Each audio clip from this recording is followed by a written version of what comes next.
Brought to you by stationhousecoffee.com and Amazon. What you manifest in your mind, you can bring to reality. Mrs. Doubtfire, the 1993 cross-dressing classic film starring Robin Williams, directed by Christopher Columbus, also starring Sally Field, Pierce Brosnan, blah, blah, blah. I love this movie, man. I recently revisited it. That's why I'm talking about it. And it like from the jump of this movie, where it's Robin Williams doing a voiceover singing some operatic song, which I don't know the name of, voicing a bird in a cartoon. This is where you're introduced to Robin Williams' character, and from the opening, it was just like, oh, I like plugged me right back into being a young man in my teens, at this time, 93. I was 12, although I remember watching it on VHS, so I was probably 13, early teens when I watched this movie. And I watched this movie so many times growing up. I mean, it's one of the things that I did a lot of, which I know a lot of kids do, where you just rewatch. I mean, you didn't have access to hundreds of thousands of movies like you do now, subscribe to just any of the number of streaming services. You only had a few VHS tapes at home, unless you lived and your parents loved movies and they had, a huge collection of movies, which I didn't grow up in that situation. I had a lot of dubbed movies, either recorded on the free weekends that you got from like HBO and Showtime, and you just, record whatever they got during that free trial period, or you rent movies and you pair a couple VHS recorders together and you dub. And if you're really smart, you do the XLP, I think it was, or EXP or whatever, where you get 3 times the recording time on the VHS, and then you're fitting 3 movies on one VHS tape, and that's like it's the closest we had to Netflix. So you watched a lot of movies, and this one, it's just so good. I mean, Robin Williams, first off, one of my favorite people. I mean, I didn't know him. Rest in peace. But as far as his acting in his movies, it's just from Mrs. Doubtfire to Good Will Hunting to The World's Greatest Dad. I don't know if that's the name of that movie. But just everything. He's one of the funniest guys, but also really great actor. And this one is just a role just custom built, where he plays a voiceover or a voice actor, where he does voices. He's got the charisma and joy and everything that Robin Williams just exuded.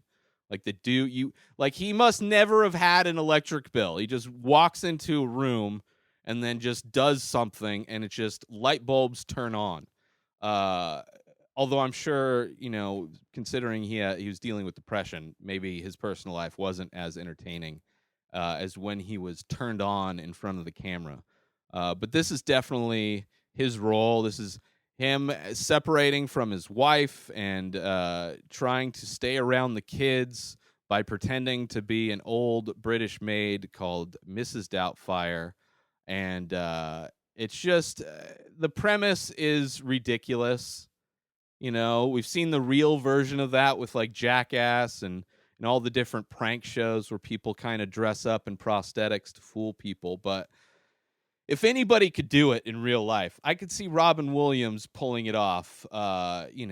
Just so good, so good. But meanwhile, he's trying to find work. He ends up going from this voiceover job, which seemed pretty good.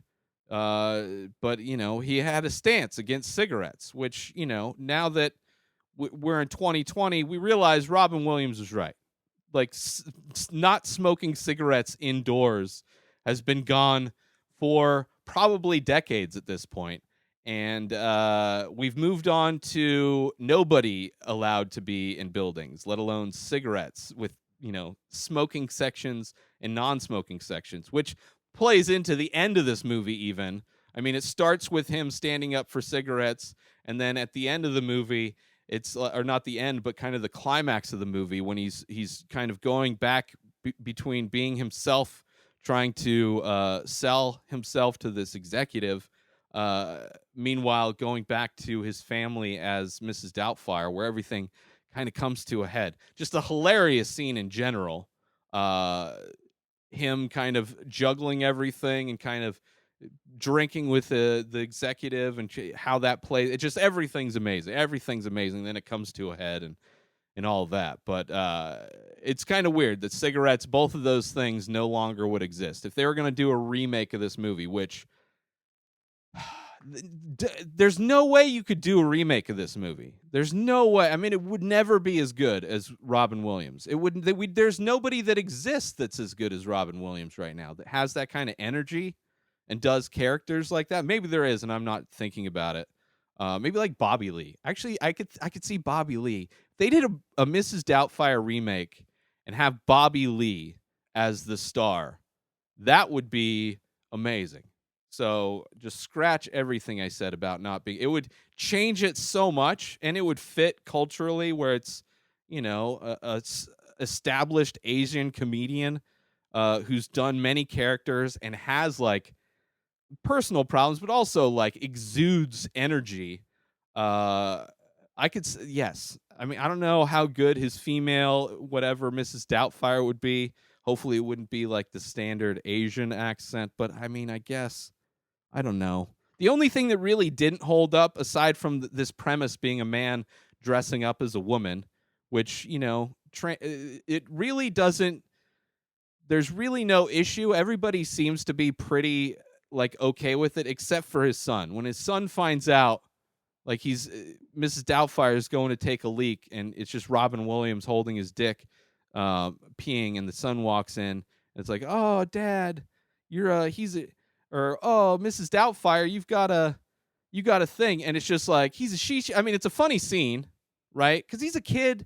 Kids are stupid. They don't know. They're ignorant. It's not like he's a grown adult who has this opinion, but his opinion doesn't hold up. Like now, the parents would be like, "Listen, you can't." It's not like there's like a thing where he doesn't even want to hug his dad. He's like he's confirming with his dad. It's like you don't actually like dressing like that, do you? Like that whole thing would not happen in the remake. Would definitely not happen in the remake. But other than that, it is a fun movie. That I mean, Pierce Brosnan plays the perfect kind of just arrogant kind of douchebag dude that Robin Williams is trying to keep from going out with his wife, his ex-wife. I don't know if they actually did the divorce or not, but yeah, just a really fun movie. Uh, One of my favorites from Robin Williams. I mean, this Hook, you got Aladdin. Aladdin is probably, I mean, that's a classic Robin Williams joint as well. But yeah, Mrs. Doubtfire, I watched it on HBO streaming. So if you're looking to watch it right now, maybe tomorrow it'll be somewhere else. But it is a classic movie. Aside from the son's reaction to finding out his dad is in costume as a woman, it holds up pretty well, I think, especially for the time. I like the way it ends. It has a nice ending, a nice family film altogether. Be sure to check out the official coffee sponsor of the Ray Taylor Show over at stationhousecoffee.com. Follow Station House Coffee on Instagram for small batch, single origin, premium coffee shipped direct to you from Vermont. Support small business and order some coffee now over at stationhousecoffee.com. And follow Station House Coffee on Instagram. Also, Amazon. Use my link, inspireddisorder.com/Amazon, to order all of the supplies you need delivered directly to you, with a little percentage going to me because I sent you. So go to inspireddisorder.com/Amazon, shop as normal, and a small percentage of whatever you spend comes to help support me, support this show, helps keep me rolling, helps keep me rocking. So once again, order all your supplies, inspireddisorder.com/Amazon. and order now. New episodes of The Ray Taylor Show come out every single day. Subscribe on IGTV, YouTube, and everywhere else podcasts are found. Go buy my artwork over at inspireddisorder.com and save 25% when you use coupon code RTS. Follow this show on Instagram at Ray Taylor Show. Have a wonderful day, everybody. Peace out.